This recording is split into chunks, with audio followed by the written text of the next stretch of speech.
இவங்க தான் நம்ம லைஃப் பார்ட்னர் அப்படின்னு சூஸ் பண்ணதுக்கப்புறம் இது சரியா தப்பா, இந்த ரிலேஷன்ஷிப் ஒர்க் அவுட் ஆகுமா ஒர்க் அவுட் ஆகாதான்னு அப்படின்னு நிறைய கன்ஃபியூஷன்ஸ் நமக்கு இருக்கும். இந்த கன்ஃபியூஷன்ஸ் எதனால் வருதுன்னு பார்த்தீங்கன்னா, நீங்கள் எடுத்த ஒரு முடிவு உங்கள் பிலீஃப் சிஸ்டம்குள்ளே ஸ்ட்ராங்காக ரெஜிஸ்டர் ஆகாமல் இருக்கிறதுனால தான். ஸோ உங்களுடைய லைஃப் எக்ஸ்பீரியன்ஸஸ் இல்லை சுற்றி இருக்கிற விஷயங்களை பார்த்துட்டு இந்த மாதிரி தானே நமக்கு ரிலேஷன்ஷிப் இருக்குன்னு ஏன் இப்படி இல்லைன்னு சொல்லிட்டு நம்ம பார்ட்னரை அக்செப்ட் பண்ணிக்காமல் போகிறதுக்கான சான்சஸ் அதிகமாக இருக்குது.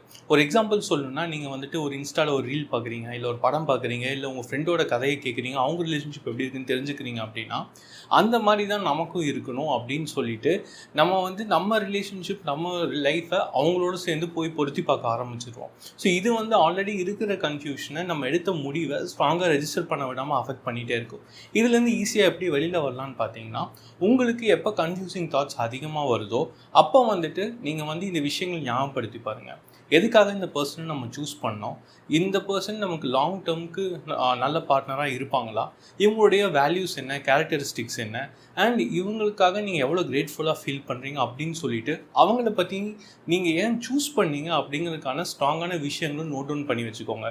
ஸோ இது நீங்கள் இந்த தாட் வரப்போ உடனே யோசிக்கிறது கொஞ்சம் கஷ்டமாக இருக்கும். ஸோ நீங்கள் என்ன பண்ணலாம்னா, ஒரு நோட் புக்லேயோ இல்லை ஒரு டாக்குமெண்ட் பிடிஎஃபாவோ ஃபோனில் சேவ் பண்ணி வச்சுட்டு எப்போல்லாம் ரொம்ப அதிகப்படியான கன்ஃபியூசிங் ஓவர் திங்கிங் வருதோ அப்போல்லாம் இதை எடுத்து பார்த்துட்டிங்கன்னா உங்களுக்கு கன்ஃபியூசிங் தாட்ஸ் கொஞ்சம் கம்மியாகி கிளாரிட்டி கிடைக்க ஆரம்பிக்கும். ஸோ இந்த ரிலேஷன்ஷிப் அடுத்த ஸ்டெப் எடுத்துகிட்டு போகலாமா வேண்டாமா அப்படிங்கிற கிளாரிட்டியும் உங்களுக்கு ஈஸியாகவே கிடைக்க ஆரம்பிச்சிடும். ஸோ கன்ஃபியூஷன்லேயே ரொம்ப நாள் இருக்கிறது பதில் இந்த டெக்னிக் உங்களுக்கு ரொம்ப ஹெல்ப்ஃபுல்லாக இருக்கும். ஸோ இதை சிம்பிளாக பண்ணுறதுக்காக நான் ஒரு பிடிஎஃப் டெம்ப்ளேட் நானே கிரியேட் பண்ணி வச்சுருக்கேன். ஸோ இது ஃப்ரீயாக உங்களுக்கு ஷேர் பண்ணுறேன்.